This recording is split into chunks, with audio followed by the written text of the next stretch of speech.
Alright, so Shalom Israel.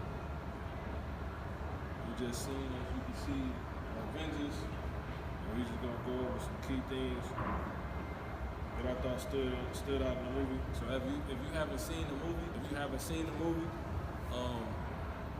I advise you to go see the movie first. So these are some of the key points. This point that it says Thanos was said to have opened a portal and walked through, and we don't know where he is now. That's what the Avengers was saying. Now that automatically goes to the scriptures. That made me think of Job chapter 1, verse 6 through 7. So I'll read it one more time. It says, Thanos was said to have opened a portal and walked through, and we don't know where he is now. Job chapter 1, verse 6, it says, now there was a day when the sons of God came to present themselves before the Lord, and Satan also among them, came also among them. Verse 7, and the Lord said unto Satan, whence comest thou? Then Satan answered the Lord and said, from going to and fro in the earth, and walking up and down in it. Now, he's basically traveling. He's basically going between dimensions, portals, and they don't know where he is. And that's the key thing that was just said by the Most High. Even though he knows all, he's omnipotent, omnipresent. But that's the obviously the movie pulled from the scriptures, and they can twist things. So it's not to make the scripture sound off, but obviously showing the correlation between the movie and the scriptures. So it says, and the Lord said unto Satan, whence comest thou? Like, where were you? And then Satan answered the Lord and said, from going to and fro in the earth, and from walking up and down in it. So that sounds like time travel. Next point, it says Thanos talked a lot about his great plan configuring his daughter. Thanos has a retirement plan. So that part was when I think her name is Nebula, his other daughter. Yeah, Nebula. Nebula was his other daughter. If you're familiar with the Infinity Wars, you should know who I'm talking about. The one he was working on, she was like hung up, he was torturing her. When his daughter Gamora asked him to stop torturing her, that's Nebula. And it says that, she said that Thanos talked a lot about his great plan configuring his daughter. Now I had a dream about Infinity Wars that basically broke, I don't know if it was myself talking to myself or someone telling me to basically break down the Infinity Wars. Thanos, he actually represents Esau. And it basically represents the spirit of Esau, and it basically represents his mindset and how relentless and ruthless he is. He ended up getting all 6 stones, coming into his power, like he kept saying throughout the movie, his destiny was. Esau has got to get to the climax of his power, and as you can see, if you're alive watching this video and you're woke, you know what's going on. Esau's at the climax of his power right now. And he's basically on the decline. That's basically what's going on right now.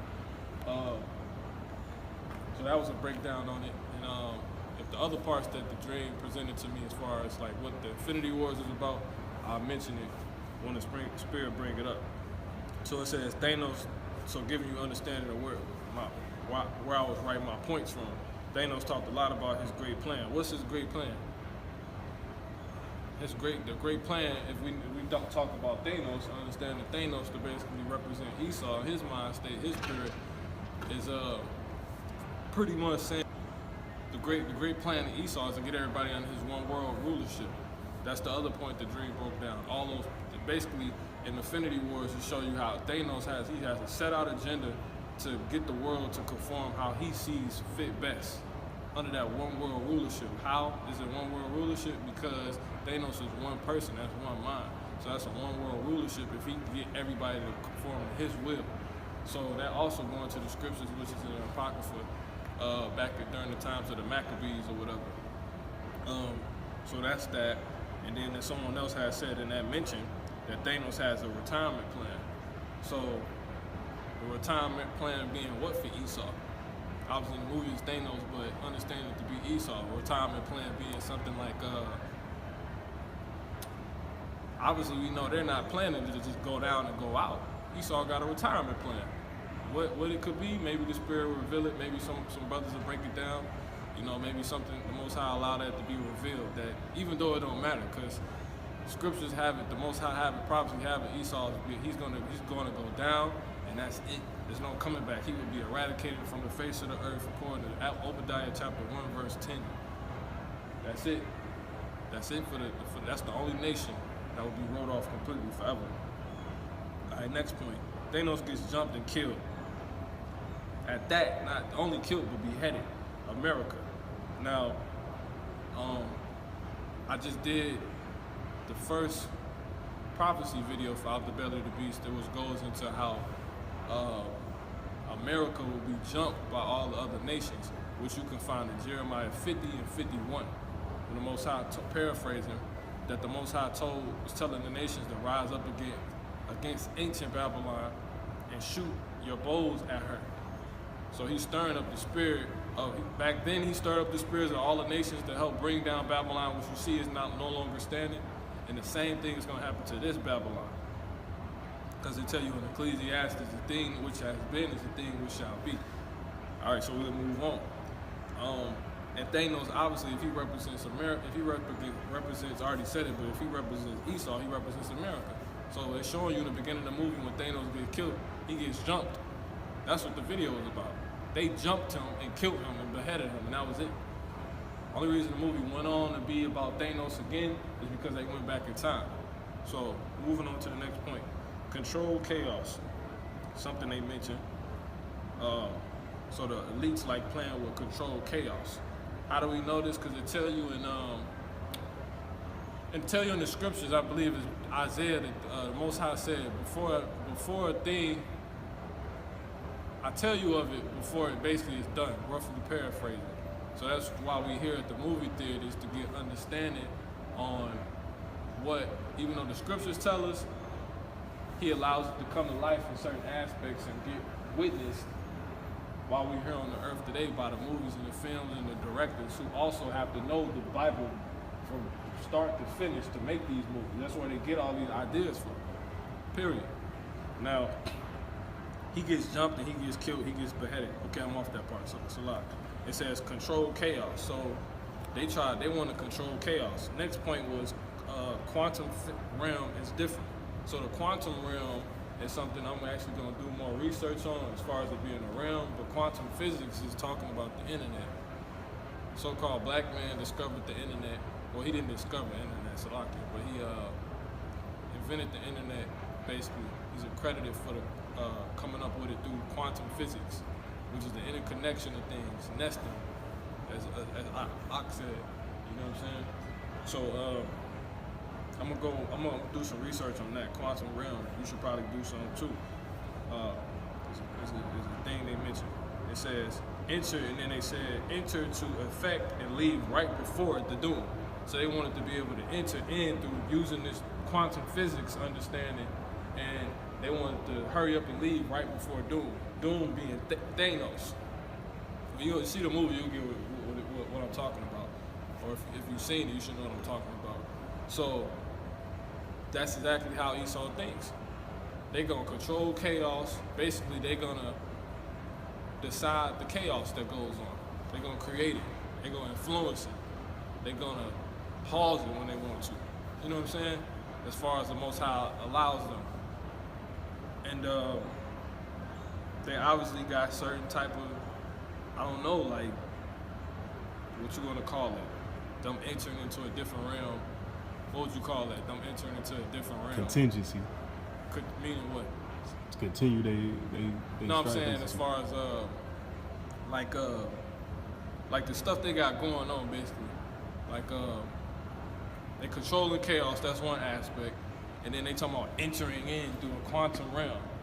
Like basically how they be playing with the ozone and stuff like that, traveling to outer space. Like what would be a word for that? But that's pretty much what I'm saying. That right there. Endeavors. Yeah, like certain endeavors or whatever they get into. Esau's just a damn meddling ass. He just like Scooby-Doo. It show you, he gives you his personality in so many movies and cartoons. I mean, it's hard to not. He's just a meddler. You know what I'm saying? He gets into all type of things and got all types of tricks to the trades. Like I said in Genesis 25, he's very cunning. All right, so they're gonna do all these things, have all these things they play with, bend, morph, etc. And then they cause all the damn chaos, and they want to leave right before doom hits, which the scriptures also talk about. The elect, we're gonna be chosen to pull these mugs out of their bunkers, because they have bunkers set up. They're gonna have, which is the underground tunnels, cities and stuff, or whatever. Moving on. It says, next point, time travel, machinery.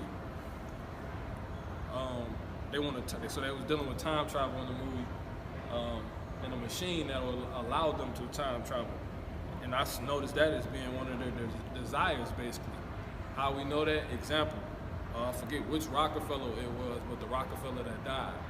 This dude had, like, I think, a world record for how many transplants he got.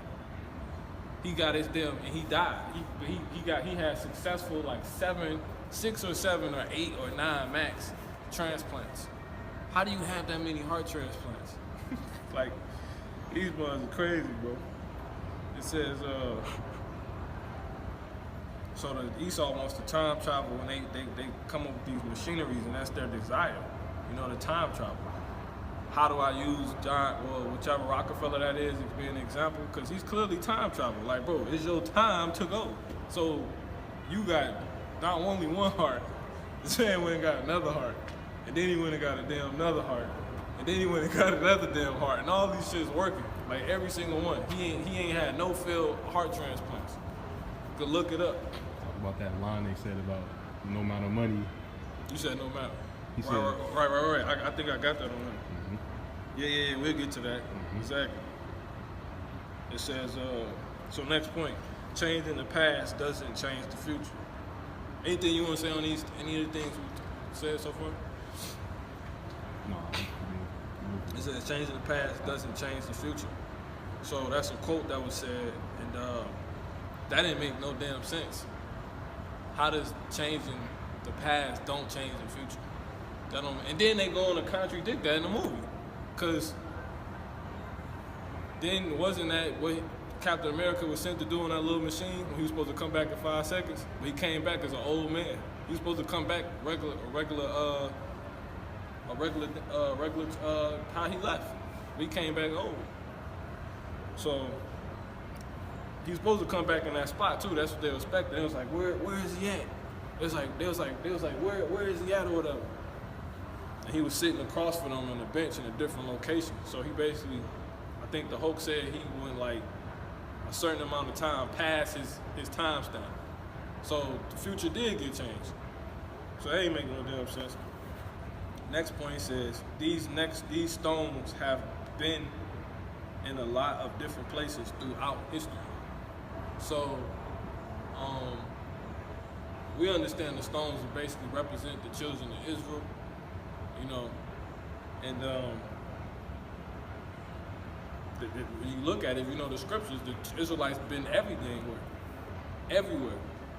We done took on a bunch of different titles, from the Native Americans to the Vikings, because the Vikings are originally black, and the Vikings are people of color, and the black Vikings actually go back to the Israelites. When we ruled Europe, but they weren't calling themselves Israelites. King James, William Tinsdale. These are men that was basically responsible for us having the scriptures. Used to have the scriptures. All the rulers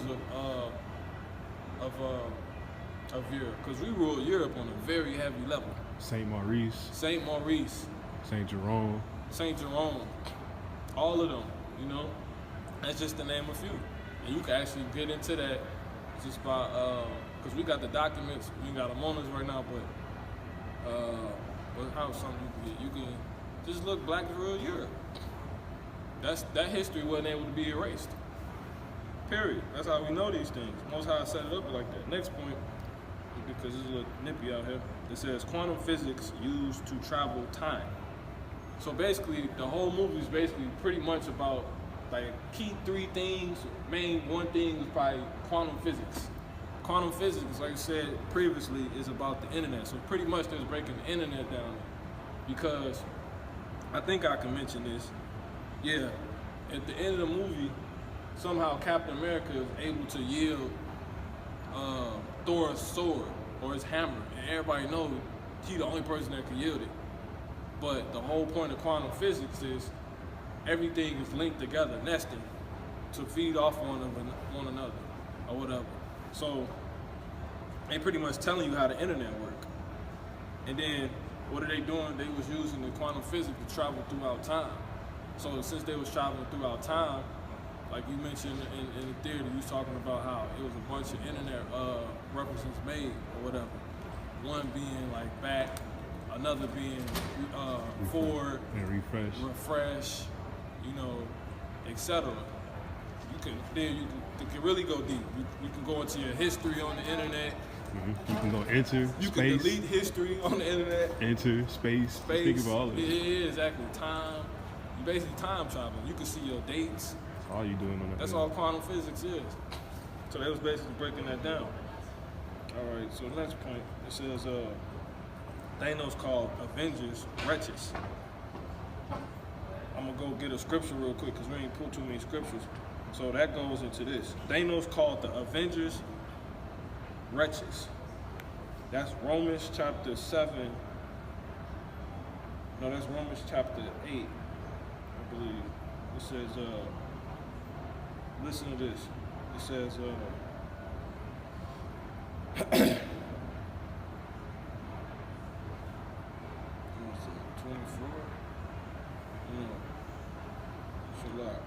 So as I'm looking for this, I'm gonna just say the Avengers basically represent the elect, for those who don't understand it.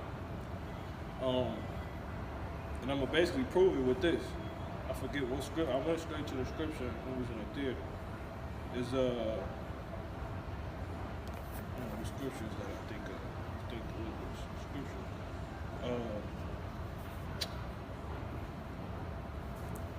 One second. Bear with me. It says, here we go. Romans 8:23. I don't know if this is the right order, but I mean, either way, it's on point. Romans 8:23. It says, and not only they, but ourselves also, which have the first fruits of the Spirit. So, no, I'm going to read 22 so you can understand it. So it won't sound like I'm putting it in here. It says, for we know that the whole creation groaneth and travaileth in pain together. So on that scripture, it's talking about the whole body of Israel. All our people were suffering, going together. We're struggling, we're travailing, we're groaning together. And 23, it says, and not only they, because this is Paul talking about how he understands. This is Paul basically looking at our nation as a whole. It says, and not only they, but ourselves also. He's talking from being on the side of teaching and walking with Yahawashi, or not walking with Yahawashi, but actually really outright dealing with him one-on-one. It says, and not only they, but ourselves also, which have the first fruits of the Spirit. What is the first fruit of the Spirit basically talking about? It was the first one that received the Spirit that had a power, which is what the movie get into, spiritual power and all that. And which is how they was casting out devils and healing people and stuff like that. So in other words, he was calling themselves the elect. That's what you understand that to be. Having the first fruits of the Spirit mean you the elect. Because only a certain group of people can have something on a high level before everybody else. In this instance, they was elected to get that. So finishing off, even we ourselves grown within ourselves, waiting for the adoption to wit the redemption of our body. Now this is the other one. So that proves that the Avengers mean elect. Think about it if you don't get it. Romans 7:24. O wretched man. Remember the point is Thanos called Avengers, quote unquote Avengers, wretches. It says, Romans 7 verse 24. O wretched, literally same word. O wretched man that I am. So Paul understood himself. He just told you he received the first fruits of the Spirit. So he said he elect. So in having the first fruits of the Spirit allow you to have spiritual power and form and stuff like this. So Paul said he's one of them. So in correlation sense, Paul will be considered an avenger. And Thanos called them wretches. Let's see if they pull from the scriptures. Romans 7:24. O wretched man that I am, who shall deliver me from the body of this death? So that just proves it right there. They know these scriptures, man. Next point. Nebula is told she is going to break in the temple of the Power Stone. Nebula is told she is going to break in temple of the Power Stone. So Nebula is Thanos' other daughter, and she was told by, I don't know who the hell Don Cheadle is in the movie, but I'm gonna say Don Cheadle. Don Cheadle told her that she was about to she was gonna have to break into the temple of the Power Stone. What is the temple? The temple of the Most High. I tell you in the scriptures, the Most High is power. He the power. So, thus going back, they talking about the temple of the Power Stone. What only temple exists? The only temple that's relevant and exists is the temple of the Most High, the temple of God. You could pull that in the scriptures, literally. I'll pull it, but it'll be more time. So I'm giving you the references. Well, not in this instance exactly, but temple being the Temple of Solomon, which is dedicated to the Most High, which is the only place he ever put his name, besides us being the temple now, modern day. Even then, but in modern day time. But then it was Solomon's temple. And there they would go to do what? To the power. They were going to the power. So Nebula was told she was going to have to break into the temple of power. Period. Representing the purple stone, which is a whole nother thing. Next point, got a few more points, and we wrap this up. Time heist. That's something I'm actually going to get into. That was crazy when we looked that up. That time heist job, when we looked up the word heist, it literally said, so if they trying to time heist, you could think of that on two levels. When you actually go look up what heist mean, here, hold this. This is what heist mean. Let me know when you out of time. It says,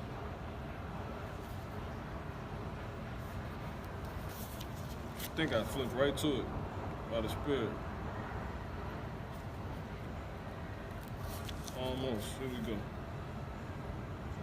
No, I went back. I did flip to it. Heist. It's right here on the bottom right page.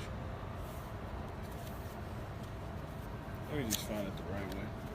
Stop trying to half step. Here it is. Heist. To steal, rob. A robbery, burglary.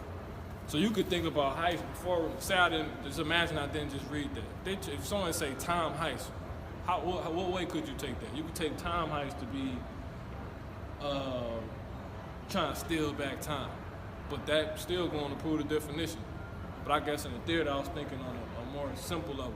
Then I actually went to look up the actual meaning of heist, even though that's a basic word, so I knew what it meant on a basic level. But seeing what it says, this to steal, a robbery or burglary, well, I did know that, but still, how are you trying to steal time? Exactly, I guess. You know what I'm saying? Like,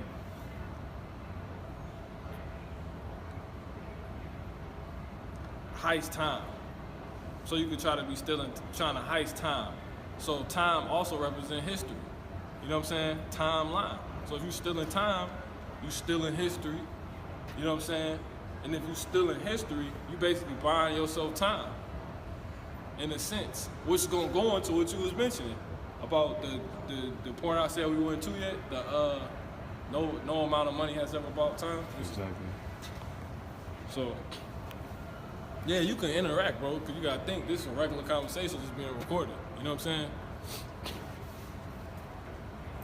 All right. It says, you got something to say, you say something too. It says, greater good has outweighed, next point, greater good has outweighed Esau. Own self, greater good has outweighed own self-interest, was another quote that was made when they was at the military base or whatever. It says, greater good has outweighed own self-interest. So I took that, because that was an outright Edomite conversation, so I put greater good has outweighed Esau's own self-interest. Tony Stark's father said he never let the greater good of overall people outweigh his own. Right. Finish what you, yeah. But then the other dude told him, he said, when they was on the elevator, right? Right. Yeah, when they was on the elevator, the other dude told him, he said, greater good has outweighed own self-interest. When they was talking about kids or whatever. Right, that was Tony Stark's father. Oh yeah, but that's what he said to him basically. He told him greater good has outweighed his own self-interest. So he was about whatever the greater good was over his own self-interest. That's what he was saying. So that goes back to the scriptures too. Romans 2, it basically gives you the understanding, because we understand all of the New Testament to be about literally the Israelite Gentile mind, but a Gentile mind was gotten from who? An actual Gentile. So Romans chapter 2 actually explains to you the breakdown of the Gentile mind. It says the Most High, let me go get it real quick. I'm writing Romans. It says, for when Gentiles which have not the law, Romans chapter 2 verse 14, for when the Gentiles, comma, which have not the law, comma, do by nature the things contained in the law, these having not the law are a law unto themselves. So we know that's really talking about Gentiles. Like some people, that's why people can read it and be like, oh, that's Gentiles. You know, but I mean, an Israelite outside of his natural God-given heritage is literally looked at worse than a Gentile according to the scriptures. So that's that, but that's a whole nother conversation. So it says when they basically when they do the things, they're not held to nothing, in other words, is what that's saying. And when they do something that's found in the law, it's just because they did it. You know, but the scripture actually going to go on to break it down. It says 15, which shew, he said, and then with them not having the law, they're law unto themselves. So they do what they want. Which shew the work of the law written in their hearts, meaning their minds, their conscience, see, also bearing witness, and their thoughts, the meanwhile accusing or else excusing one another. So really think about that.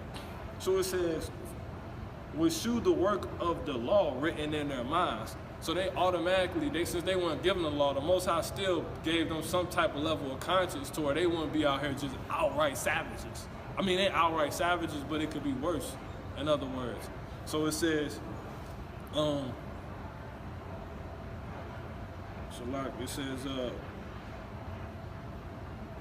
reason why they do that is because their conscience bear witness, and their thoughts, but at the same time, their thoughts, the meanwhile accusing or else excusing one another. So they'll think, he'll come up to you, Pop, be like, I can't stand this fucker. He's just some nigga or whatever.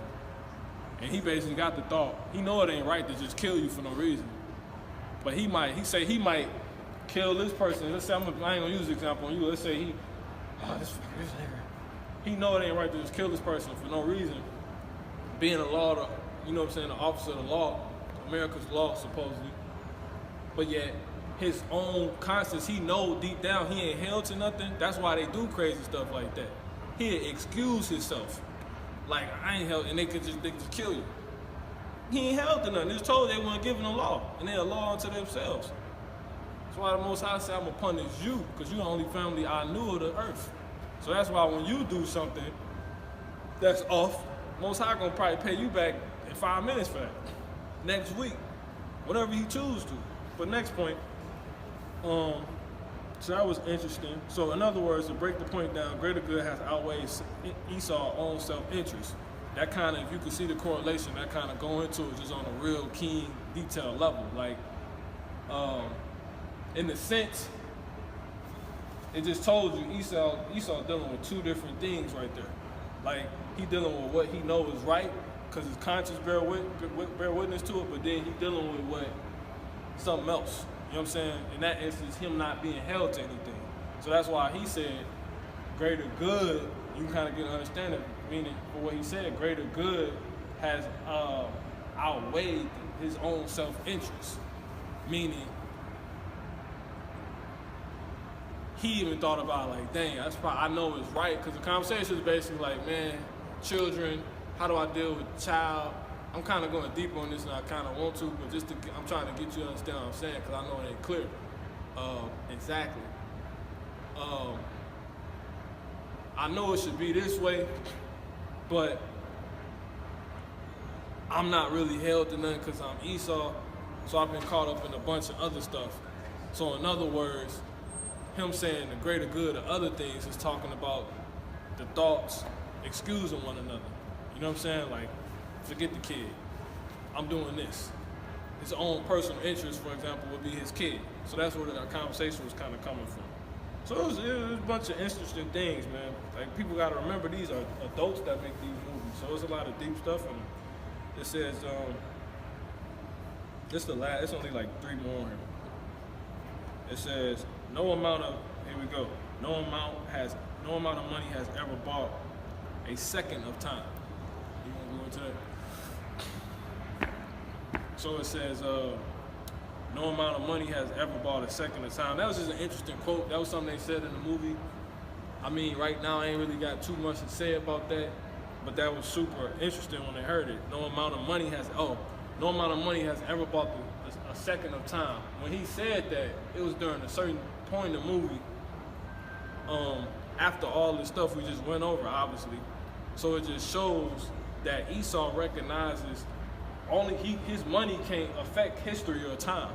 He would outright have to go to the point of trying to build a time machine, or in other words,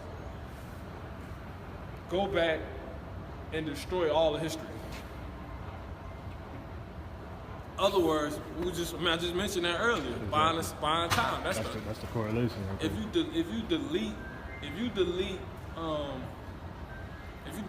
you delete history, that's a sense of buying time. If you change in history, you're buying time. You know what I'm saying? One might find out you might be a damn pedophile, and you around a bunch of damn people, rich. Let's say they rich and they don't deal with that, but they allowed you to be amongst them, and you got amongst them.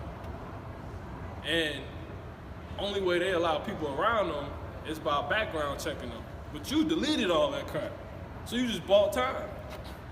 You bought yourself time to be around them and to get a bag. You know what I'm saying? That's how Esau getting out. You gotta really go into this to understand. Like, this stuff is important to understand, because you under the oppression of this dude. These damn demons, these damn devils. Devil meaning deceiver. So that's how I understood. I found that interesting and understood that to be that. No amount of money has ever bought a second of time. But you got anything you want to say? Yeah, also, the no amount of money ever bought a second of time also proves that you could do all of this and you still gonna have to pay it at the end of the day. Right. No matter how much damage you or whatever you're trying to do with the money to buy time, just like the Rockefeller reference. Right. One man bought 7 hearts. Right. And exactly. he's still gone. Right. So yep. It's only so far. So did he really buy time? Exactly. And through what? How much did he sacrifice to himself? Yeah. Yeah. That's a deep thought. You get to the next one. It says, did she have family? Yes, us. That was super interesting, because that's something we actually got to go into. I'm gonna leave that at something else, but I ain't gonna mention that. But did she have family? Yes, us. So when you in this truth, your family is the only people that's in this truth. Everybody else is not family. Period. That's what the Avengers just told you this. How the hell they gonna how are they gonna save the world dealing with somebody paying a damn phone bill, worrying about paying for Netflix? You know what I'm saying? They gotta worry about paying with their life to save the damn world. You know what I'm saying? So they only dealing amongst each other. So that was a super interesting quote.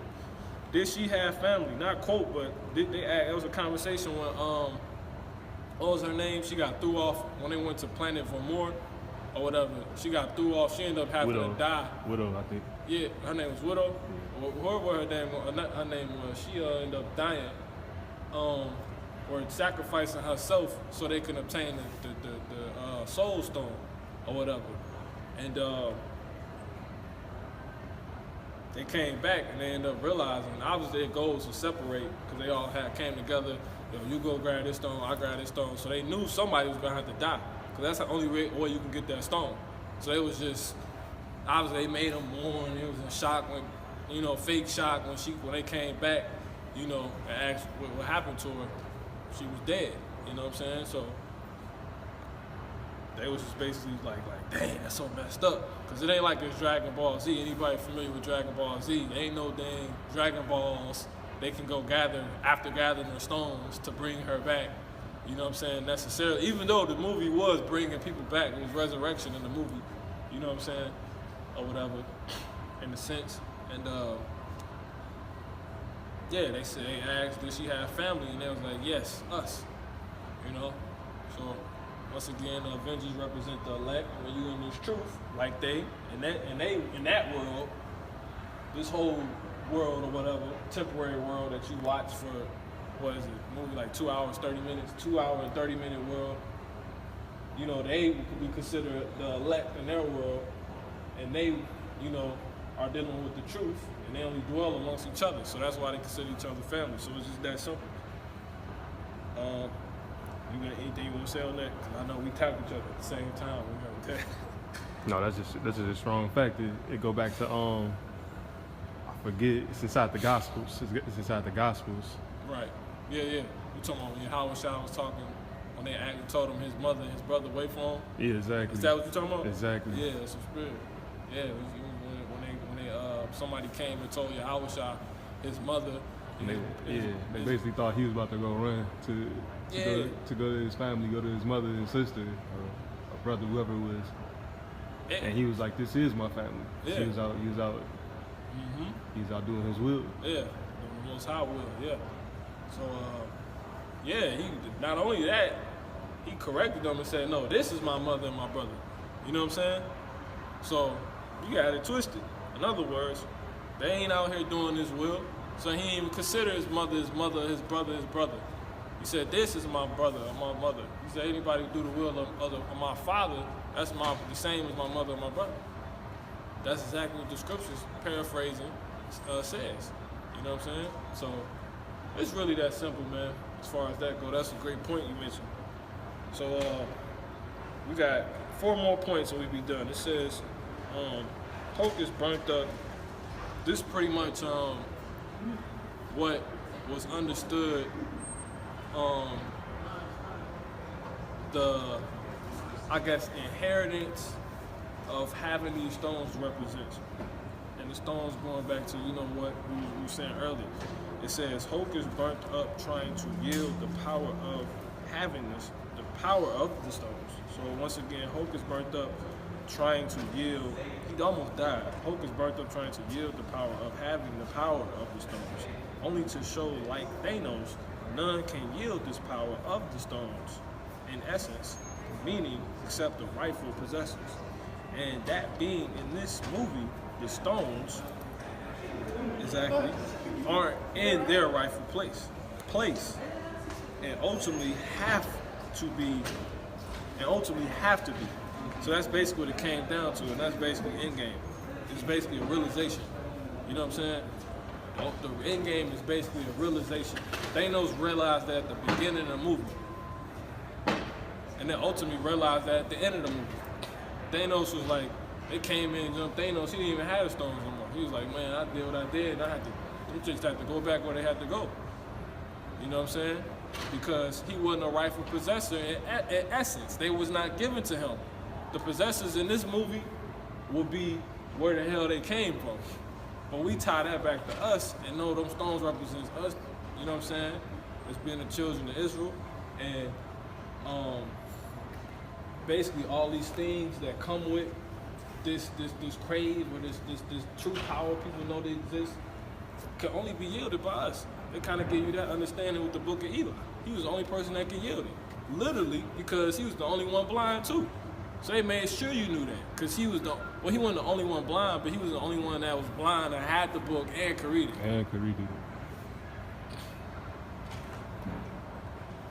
And they made that a point too, because they did show, in fact, another blind person. Yeah. So it says, 3 more points. You mess with time, it tends to mess back. That was a quote. You mess with time, it tends to mess back. That's something dude said. He basically found out and realized. You mess with time, it tends to mess back. You know what I'm saying? So there's a lot of deep things that were said in this that I can't act like I can go into all of them, because a lot of things that's on here I wanted to personally go into. Us talking amongst each other about it. And maybe by the Spirit we come back do a part 2 or something. So I'm gonna skip that one. It said, unless you wanna say something about with that one. It says in all years of conquest, this is something Thanos said. This was at the end of the movie. In all years of conquest, slaughter, and etc. So, and it says, remember once again, Thanos represented Esau, the mind of Esau, his damn spirit, or just his mentality, whatever. Esau, period. So it says, he said, in all years of conquest, slaughter. Who that sound like? That sounds just like him. You know? Just like Esau. So-called damn white man. You know what I'm saying? Etc. It says, so in other words, I broke down that to literally that moment broke down to outright say Thanos equals Esau / Edom / Adumians. Period. You know? That was really that powerful. And he said some more words than just that. He said in all his years of conquest, slaughter, this is what this man was doing. This is what this man was doing. That's what his whole his whole skill set, his whole lifestyle. You know, so if he ain't Esau, I don't know. I'm supposed to represent Esau. I don't know who he's supposed to represent. Last one. Why am I even tripping? Anyway, the end is gonna be what it's supposed to be. That's what Iron Man said. Tony Stark's. When he was dead, I guess he beforehand recorded himself because he obviously they planned he was gonna die. Because he was going to have to be the one as an option to yield the stone. And then obviously when you yield all the stones, you basically die. You know what I'm saying? So he said, why am I even tripping? Anyway, the end is going to be what it's supposed to. So, all in all, you can take this. Yeah. All in all, meaning to be